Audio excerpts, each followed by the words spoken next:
Hello दोस्तों, मूविस्तान हिंदी इस YouTube channel पे आपका स्वागत है। आज मैं आपको अमेरिकन कॉमेडी मूवी दिखाने जा रहा हूँ जिसका नाम है बिग स्टैन। स्टैन मिंटन एक रियल एस्टेट एजेंट है जो लॉस एंजलिस में रहता है, जिसके पास सब कुछ है जो वो चाहता है।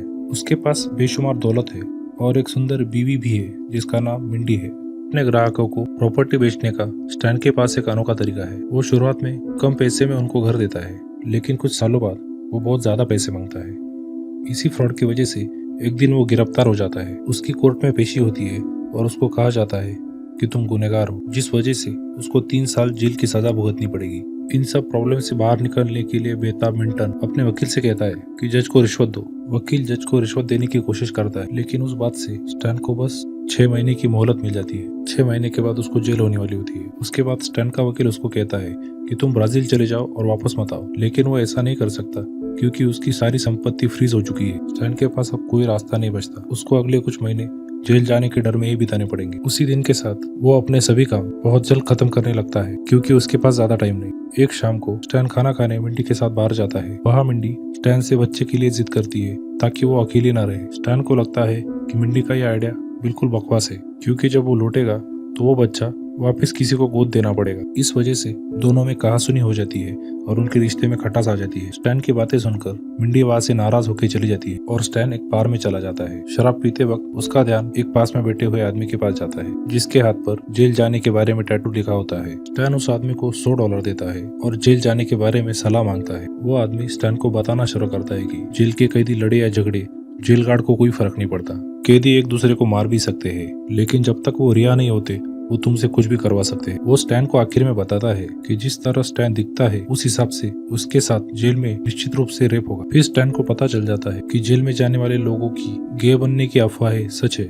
स्टैन कमजोर और विनम्र है, जिस वजह से इन लोगों का वो निशाना बनने वाला है। जब वो आदमी स्टैन को बताता है कि जेल में बाकी कैदियों से बचने के लिए उसने बहुत से टैटू कराए हैं, तब स्टैन उसको अपने हाथ पे निकाला हुआ अपनी माँ का टैटू दिखाता है जिससे स्टैन बचने नहीं वाला। वो आदमी स्टैन को जेल में किसी एक ग्रुप में ज्वाइन होने के लिए कहता है। जेल के कैदी 4 ग्रुप्स में बटे हुए हैं, लेकिन स्टैन इनमें से किसी कैटेगरी में फिट नहीं बैठता। उसकी वजह से उसके पास एक आखिरी रास्ता बचता है। उसको किसी कैदी को जान से मारना पड़ेगा, जिस वजह से बाकी कैदी उससे डरे। अगली सुबह वो नशे में ही उठ जाता है और उसको लगता है कि वो एक सपना देख रहा है। जब मिंडी उसको बताती है कि वो अभी भी जेल में जाने वाला है तो वो बहुत परेशान हो जाता है। स्टैन को हौसला देने के लिए मिंडी उसको बताती है कि उसकी एक विशेषता है कि वो किसी भी परिस्थिति में रास्ता निकाल सकता है। इस बात से स्टैन में हिम्मत आ जाती है और अपने पिछवाड़े पे टैटू बना लेता है ताकि वो आकर्षक ना दिखे। वो कराटे क्लास भी ज्वाइन कर लेता है, लेकिन बुनियादी चीजें सीखने में उसको बोर होता है। वो कराटे टीचर को चुनौती देता है और एक बच्चे के साथ लड़ने लगता है, जिस वजह से उसको कराटे क्लास से बाहर फेंकवा दिया जाता है। उसी वक्त वो एक बूढ़े आदमी से मिलता है जिसका नाम होता है द मास्टर। वो स्टैन के सामने दीवार में एक घुसा मार के दीवार को छेद कर देता है, जिस वजह से स्टैन प्रभावित हो जाता है। वो स्टैन की आखिरी आशा है जिससे स्टैन जेल में जाने से पहले आत्मसुरक्षा सीख ले। इस वजह से उस बूढ़े आदमी को स्टैन अपने घर ले आता है ताकि वो उससे आत्मसुरक्षा सीख ले। मास्टर उनके साथ रहना शुरू कर देता है, लेकिन मिंडी को ये पसंद नहीं आता। ट्रेनिंग के पहले दिन सुबह 5 बजे मास्टर एक जानवर के लिवर का खून स्टैन के मुंह के ऊपर डालकर उसको चगाता है। उसके बाद मास्टर मिंडी को बैल के पैंक्रियाज और घोड़ी की जीभ से जूस बनाने को बोलता है। मास्टर का सिखाने का तरीका अलग और उच्चतम है। किसी दिन वो स्टैन को जलती हुई लकड़ी से मार रहा होता है तो किसी दिन वो स्टैन को उसी की त्वचा से लटका देता है, जिससे स्टैन की सहनशक्ति का पता चले। वो स्टैन को अजीब अजीब तरीके का खाना खिलाता है, जैसे कि बिच्छू और सांप। मिंडी मास्टर के सिगरेट के घर में होने वाले धुएं से बहुत परेशान है और वो स्टैन को कहती है कि मास्टर को भगा दो। उसी रात स्टैन मिंडी को ऐसे दिखाता है जैसे उनके घर पे रात को डकैती होने वाली है और मिंडी को बताता है कि उसका रेप भी हो सकता है और उस वजह से मिंडी डर जाती है। फिर स्टैन मिंडी को बताता है जिस वजह से तुम डर रही हो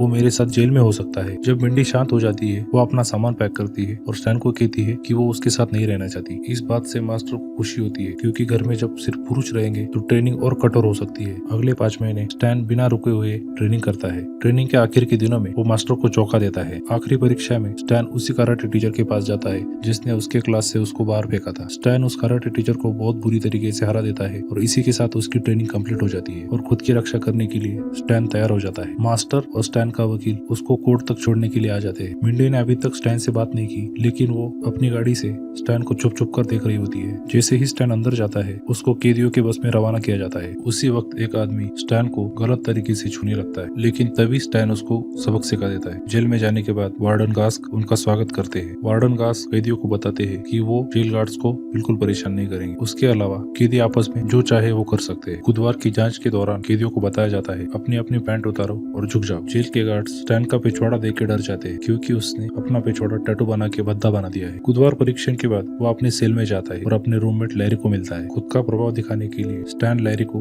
नीचे वाले बेड पे जाने को कहता है। बाद में लैरी स्टैन को बताता है कि कैदियों ने जेल में गैंग बनाई हुई है। पहला गैंग काले लोगों का है, दूसरा गैंग मैक्सिकन ठगों का है, तीसरा नाजियों का और चौथा जातिवादियों का। और वहाँ एक और भी ग्रुप है साइंटिस्ट का, जो लोगों को ज्यादा बात करने की वजह से मार सकते हैं। और सबसे आखिर में लैरी उसको दिखाता है बिग रेमंड, जो उनके ब्लॉक का सबसे खतरनाक यौन शिकारी है। रेमंड नए कैदियों को डरा रहा होता है। तभी स्टैन बिग रेमंड के पास जाता है और उसको सभी कैदियों के सामने चुनौती देता है और उन दोनों की लड़ाई शुरू हो जाती है, जिसमें स्टैन मास्टर के द्वारा सिखाए गए आत्मसुरक्षा के तरीके अपनाता है। स्टैन के इस तरीके से प्रभावित होकर नाजी ग्रुप का लीडर पैटरसन स्टैन को अपने गैंग में बुलाता है, लेकिन स्टैन उसको भी कूट देता है। उसके बाद स्टैन के पास अफ्रीकन अमेरिकन गैंग आता है। वो बिग रेमंड को कूटने की वजह से स्टैन पे गुस्सा है। स्टैन उनके साथ ये कहकर फाइट टालने की कोशिश करता है कि वो भी एक काला है, लेकिन गैंग का लीडर उसके साथियों को ऑर्डर देता है कि वो स्टैन को मारे। उसके बाद फिर से लड़ाई शुरू हो जाती है। जब स्टैन उन लोगों को आसानी से हरा रहा होता है, तब गार्ड फाइट का मजा ले रहे होते हैं। स्टैन के इस तहलके के बाद पूरा जेल स्टैन से डरा हुआ है। स्टैन जहाँ भी जाता है, लोग उसके रास्ते से हट जाते हैं। सब उसको जेल में सबसे खतरनाक मानते हैं और उसको नाम रखते हैं बिग स्टैन। एक युवा लड़का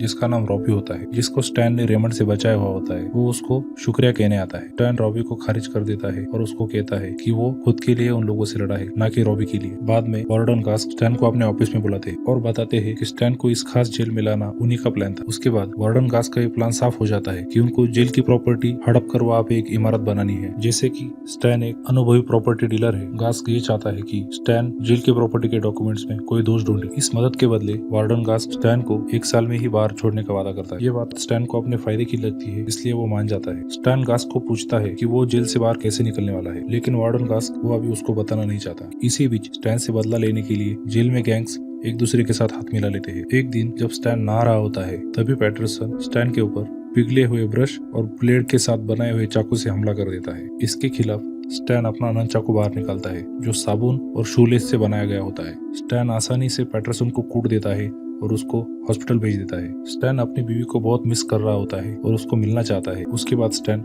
वार्डन के प्रोजेक्ट पे काम करना शुरू कर देता है। वार्डन गास्क स्टैन की मुलाकात एक वियतनाम के माफिया के साथ कराता है, जो अभी पॉलिटिशियन बना है, जिसका नाम डैंग होता है, जो वार्डन गास्क का पार्टनर होता है और जेल की तोड़फोड़ करने में वो गास्क की मदद करने वाला है। स्टैन को उनका जेल की प्रॉपर्टी से छुटकारा पाने का प्लान सुनाई देता है। उनके प्लान के मुताबिक वो कैदियों को आपस में लड़ाना चाहते हैं, जिसकी वजह से जेल के गार्ड कुछ कैदियों को शूट करेंगे, जिस वजह से गवर्नर बोर्ड जेल को बंद करने का सोचेगी। स्टैन को लगता है कि कैदियों को बचाना उसकी खुद की जिम्मेदारी है, जबकि सब कैदी स्टैन को मारना चाहते हैं। अगले दिन वो जेल में मीटिंग रखता है, जिसमें वो जेल की नियम और सीमाएं बनाता है। वो सबसे पहले हिंसा को बढ़ावा देने वाले वीडियो गेम्स और मूवीज को बाहर फेंकता है, क्योंकि उससे कैदियों पे बुरा प्रभाव पड़ रहा है। वो उसके बाद एक घोषणा करता है कि यौन उत्पीड़न एक दंडनीय अपराध है। जो ये अपराध करेगा उसको सीधे स्टैन को जवाब देना पड़ेगा। कैदी एक दूसरे से बात करने लगे। तब स्टैन ने उनको बोला कि एक दूसरे की सहमति से वो शारीरिक संबंध बना सकते हैं। ये चीजें कैदियों के लिए नहीं थी, लेकिन वो फिर भी मान गए। अगले लंच ब्रेक के वक्त रॉबी और उसके साथ कुछ आदमी स्टैन के पास आए और यौन उत्पीड़न पे नियम बनाने के लिए स्टैन का शुक्रिया अदा किया। दूसरे ही टेबल पर बिग रेमंड और उसका नया बॉयफ्रेंड खुशी के साथ एक दूसरे के साथ खाना खा रहे होते हैं। वो दोनों स्टैन की बदौलत अपने समलैंगिक रिश्ते में बहुत खुश है। रॉबी और उसका ग्रुप, बिग रेमंड और उसका बॉयफ्रेंड, इन्होंने स्टैन के ग्रुप को ज्वाइन कर दिया। उसके बाद लैरी स्टैन को एक लेटर देता है, जो स्टैन को मिंडी ने भेजा हुआ होता है, जिसमें मिंडी स्टैन से माफी मांग रही होती है और वो उससे मिलना चाहती है। अगले कुछ दिनों में अगर जेल में कोई भी झगड़ा हो, वो झगड़ा छुड़ाने के लिए स्टैन के पास आते थे। इसी तरह सब कैदी एक दूसरे को पसंद करने लगे और खुशी खुशी जीने लगे। एक दिन मिंडी स्टैन को मिलने जेल आती है और वो एक दूसरे को प्यार करते हैं। इसी वक्त वार्डन गास्क को पता चल जाता है कि स्टैन क्या कर रहा है। कैदियों के आपसी झगड़े जोड़ाने के लिए वो स्टैन पे बहुत गुस्सा है। जब स्टैन मिंडी के साथ प्यार कर रहा होता है, तभी वो स्टैन को उठा के लेके जाते हैं। वार्डन गास्क स्टैन से कहता है कि तुम हमारा प्लान बर्बाद कर रहे हो और अगर तुम हमारा कहा नहीं मानोगे तो डैंग तुमको मार देगा। स्टैन अपने वकील को इस बात पर राय लेने के लिए कॉल करता है स्टैन का वकील कहता है कि जैसे गास्क कह रहा है वैसा तुम करो, क्योंकि वो बहुत शक्तिशाली आदमी है। कॉल खत्म होने के बाद स्टैन सभी कैदियों से कहता है कि तुम्हारी परेशानी मेरी जिम्मेदारी नहीं है और वो सब पहले जैसा बनना चाहे तो बन सकते हैं। और फिर से जेल में लड़ाई झगड़े शुरू हो जाते हैं। रॉबी कैफे में स्टैन के पास आता है, लेकिन स्टैन उसकी प्लेट फेंक देता है और उसको कहता है कि यहाँ से चले जाओ। लैरी भी स्टैन से बहुत निराश है और वो वहाँ से चलने लगता है, लेकिन स्टैन उसको रोक लेता है और उसको कहता है कि कुछ भी हो जाए मेटल कंपाउंड से दूर रहो। लैरी के समझ में आ जाता है कि स्टैन से कुछ ऐसा काम कराया जा रहा है जो स्टैन नहीं करना चाह रहा। लैरी ये बात बाकी कैदियों को बताता है। इसी दौरान स्टैन को जल्दी रिहा करने के लिए वार्डन गास्क स्टैन और पैरोल बोर्ड के बीच मीटिंग बिठाते हैं। Warden mask